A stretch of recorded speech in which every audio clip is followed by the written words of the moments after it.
You've probably seen her in the photos, right? Standing just a step behind her brother, the North Korean leader Kim Jong-un. She's usually smiling, quiet, almost blending into the background at these huge military parades and official events. Her name is Kim Yo-jong. And for years, that's exactly how the world saw her. Just a family member, maybe a personal aide, handling documents or even holding an ashtray for her brother. She was pretty much dismissed as a minor figure in a regime that's, let's be honest, dominated by powerful men. But that perception, it was about to be completely shattered. Because while we all saw a quiet assistant, intelligence experts and North Korea analysts were seeing something totally different. They started using phrases like this one, calling her the most dangerous woman in the world. I mean, that is a jarring title, and it brings up a really crucial question. So how did this silent shadow, this seemingly gentle figure, become what many now consider to be the actual iron fist of the North Korean regime? Well, to understand that, we have to go back, way back, to a childhood that was spent entirely in hiding. To find the answer, we've got to look at where her story really begins. And it's not in the public eye. Not at all. It's in the deep, isolated secrecy of North Korea's ruling family, a world completely walled off from its own people and really the rest of the globe. Now, the exact details are murky. It's North Korea, after all. Her birth year isn't even confirmed, but we know she's the youngest daughter of the former dictator Kim Jong-il. And, this is really crucial, she's the only full-blooded sister of Kim Jong-un. She and her brothers grew up in these lavish, sprawling compounds, basically living like royalty, but totally invisible to the public. And then, in the late 90s, this really pivotal chapter of her life began. She and her brother were sent to school in Bern, Switzerland. Now, this wasn't your typical study abroad program. Oh no. It was a top-secret arrangement that would end up shaping the rest of their lives and the future of their country. So they were living under these aliases, pretending to be the children of Korean diplomats. They lived in a regular apartment, but it was constantly monitored by North Korean officials. Imagine that. Isolated in a foreign land, with only each other to rely on, they forged this incredibly tight bond.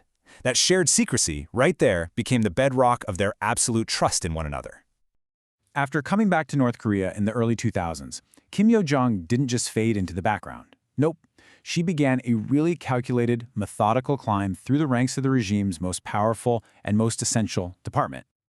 Just look at this timeline. It shows her rapid ascent. After a junior role, her first public sighting is at her father's funeral in 2011. But look how quickly she rises. Just 1 year later, she's managing her brother's personal travel and security. By 2014, boom, she's vice director of the propaganda and agitation department. That puts her right at the heart of the regime's messaging. And this swift climb leads to her being sanctioned by the US in 2017.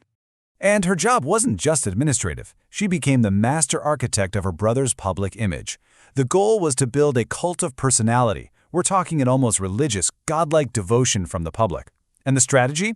To model his persona on their grandfather, Kim Il-sung, the founder of North Korea. And the result? She ended up controlling everything. Every photo, every news report, every public message. She literally became the gatekeeper of reality for 25 million people. So for years, she operated from the shadows, the master puppeteer behind the curtain. But then, the world saw her step into the spotlight, and that carefully crafted image of a soft-spoken diplomat, well, it was about to come crashing down. The first real glimpse was at the 2018 Winter Olympics in South Korea. This was huge. She was the first member of the Kim dynasty to set foot in the South since the Korean War. And she smiled, she shook hands, she delivered a personal letter from her brother. The global media was absolutely captivated. It really looked like a new, softer era for North Korea was beginning. But this was just the calm before the storm.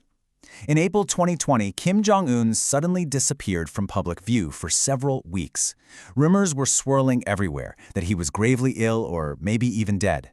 And in that deafening silence and uncertainty, a new, shockingly aggressive voice emerged from Pyongyang.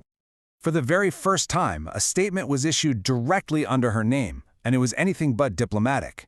She called South Korea a fearfully barking dog. The language was coarse, violent, and completely unexpected.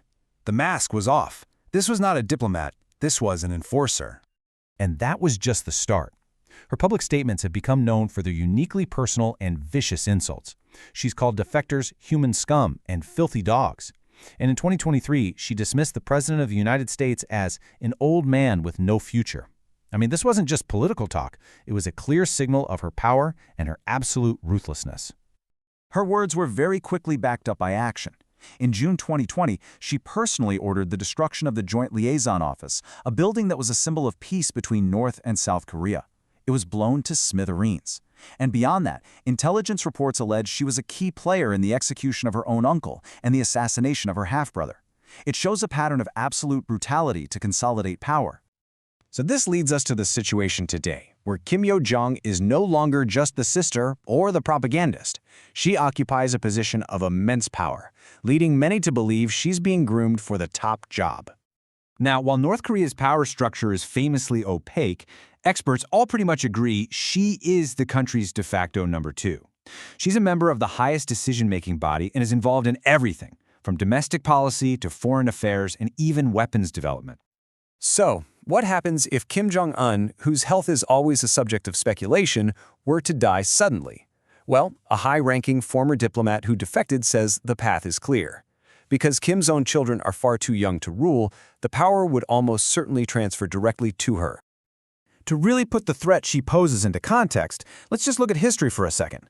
There have been ruthless female rulers before, sure, like China's Empress Wu or England's Bloody Mary. But their power was always limited by the technology of their time.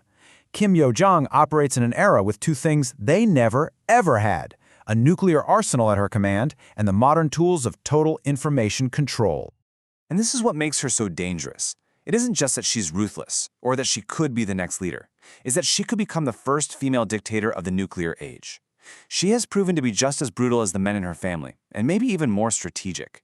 The world fears one Kim dictator, and that leaves us with a chilling final question. Is it ready for another?